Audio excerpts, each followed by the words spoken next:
আমাদের বাংলাদেশের প্রধানমন্ত্রী জনাব তারেক রহমান সাহেব কয়েকটা বলদারা দিয়া হাল চাষ করাতে চাচ্ছেন। উনি গতকালকে এক বক্তব্যের মধ্যে বলছেন যে বিরোধী দলে চ্যালেঞ্জ করলাম, তোমরা বিদ্যুৎ সংকটটা দূর করে দেখাও। কেন বিরোধী দল আপনাদেরকে বিদ্যুৎ সংকট নিয়ে সমাধান দিবে? আপনি যে আপনার পাশে যে দালাল গুলারে রাখছেন, যে ছাগল গুলারে রাখছেন, এই ছাগল গুলারে কন্যা একটা সমাধান বাই করে দিত। আপনি রাখছেন আপনার পাশে রাশেদ ছাগল, নুরা পাগলা, বিকাশ নূর, রকেট, আমতারেক, এরপরে ওই যে বুদ্ধিজীবী এর নাম কি, তা খালাফাটা কি জানি নাম, রনি, কষা জাহেদ, কিছু আরো অনেকগুলাই আছে। এইগুলা যে রাখছেন, এইগুলা তো রাজনীতির ব্যাপারে প্রাইমারি ছাত্র না, এরা সেফুদা আর যুক্তির সাথে হতার সাথে পারত না।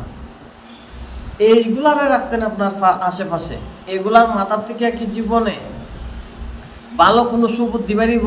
বাইরে তো না, কুবুদ্ধি বাড়িব। ওই যে হবিগঞ্জে এনসি গ্রুপের হামলা করে দেব, এটা তো রাশাদের কিতাব থেকে বাইরেছে, মুখ থেকে বাইরেছে। এর যুক্তি পরামর্শই এই কাজটা হয়েছে। নুরা পাগলার যুক্তিতে গতকালকে কুষ্টিয়া আমির হামজারে হামলা করা হয়েছে। এই পাগল সুদারা খালি এইগুলাই পারবো।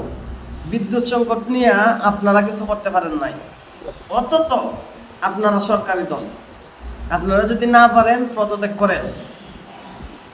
আপনারা পারবেন না, বিরোধী দলটা চ্যালেঞ্জ করছেন। হাসনাত আব্দুল্লাহ আপনাদেরকে 2 ঘন্টার ভিতরে সমাধান দিয়ে লাইছে, পথ দেখাইছে কোন পথে গেলে বিদ্যুৎ সংকট, তেল সংকট দূর হইব। এটাও আপনারা পারতেছেন না, পারবেন না। কেন, কেমনে, কিভাবে পারবেন? যদি আপনার আশেপাশে জ্ঞানী লোক, ভালো লোক থাকতো, তাইলে অবশ্যই এগুলার সমাধান করতে পারতেন।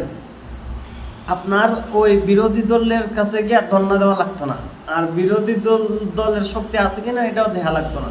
যদি আপনার সুপরামর্শদাতা থাকতো, যেটা আছে এটা সব কুপরামর্শদাতা। এটার মাথার মধ্যে কোনো বুদ্ধি নাই, গোবর। ছোটবেলা স্কুলও পড়া না পারলে সারা হইতো বলি, এই তোর মাথার কি গোবর নি? এইটার মাথার মধ্যে হইলো গোবর। এইসব দালাল ফালাল দেয়া আপনার দেশ পরিচালনা করতে পারবেন না। আর এইসব দালাল ফালাল দেয়া আপনি বেশি দিন ক্ষমতায় টিকতে পারবেন না। এরা খালি গুণগান গাইলে হইব, এদের গুণগান তো কেউ শুনে না, এদের গুণগান কেউ শুনে না। মানুষে এই যে গুলান্তের নাম বললাম, এগুলান্তের ভিডিও যে কোনো মাধ্যমে সার হোক আপনি গিয়ে দেখেন যে এগুলার ভিডিওর মধ্যে খালি হাহা রিয়েক্ট। আমি এটা ফলো করছি যে খালি হাহা রিয়েক্ট। এইসব মানুষে পছন্দ করে না।